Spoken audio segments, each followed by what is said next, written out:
কুরবানির গরু কিনে শুধু ফেসবুকে স্ট্যাটাস দেওয়ার নাম কুরবানি নয় বাবা।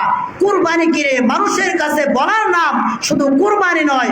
কুরবানি আপনি নিয়োগ করেছেন, কুরবানির পশুর মধ্যে কতটুকু বস্তু আছে, কতটুকু মাংস রয়েছে, এটা মানুষের কাছে বলার নাম কুরবানি নয়। হ্যাঁ, আমরা খুব সুন্দর একটা গরু কিনেছি, মানুষের কাছে বলার নাম এটা কুরবানি নয়। কুরবানি তো ওই কুরবানিকে বলে যে কুরবানি আল্লাহ পাক রব্বুল আলামিন বলেন, লা ইয়ানালাল্লাহু লুহুমুহা ওয়ালা দিমাউহা ওয়ালাকিন ইয়ানালুহু তাকওয়া মিনকুম।